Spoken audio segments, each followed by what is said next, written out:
আমরা Google Gemini দিয়ে অনেকেই ইমেজ জেনারেট করে থাকি, কিন্তু একটা প্রবলেম আমাদের সবসময় ফেস করতে হয়। প্রবলেমটা হচ্ছে, আমরা যদি কোনো ইমেজ জেনারেট করি গুগল জেমিনি দিয়ে, ইমেজের মধ্যে নিচে একটি ওয়াটারমার্ক চলে আসে।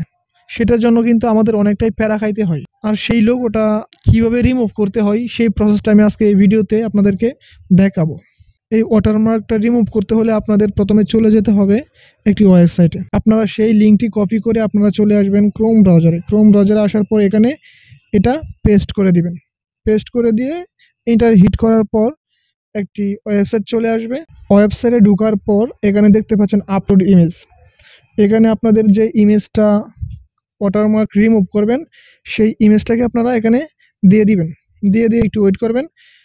ওয়েট করার পর এখানে একটি ইন্টারফেস চলে আসছে। আপনি যে ইমেজটা দিয়েছেন সেটার একটা ইন্টারফেস চলে আসছে। এখানে আপনারা সিম্পলি আপনারা দেখতে পাচ্ছেন এইখানে যে নিচে স্টারের মতো যে ওয়াটারমার্কটা, সেখানে একটা টাচ করে দিবেন। টাচ করে দিয়ে এখানে ইরেজে ক্লিক করবেন। ইরেজে ক্লিক করার পর একটু লোড নেবে। লোড নেওয়ার পর দেখতে পাচ্ছেন যে এখান থেকে ওয়াটারমার্কটা খুব সহজেই রিমুভ হয়ে গেছে। এখান থেকে আপনি সিম্পলি এখানে ডাউনলোড করে ফুল রেজলিউশনে ডাউনলোড করে নেবেন। এই হচ্ছে প্রসেস। আপনারা খুব সহজেই এভাবে কিন্তু কোনো ইমেজের ওয়াটারমার্ক খুব সহজেই রিমুভ করতে পারবেন।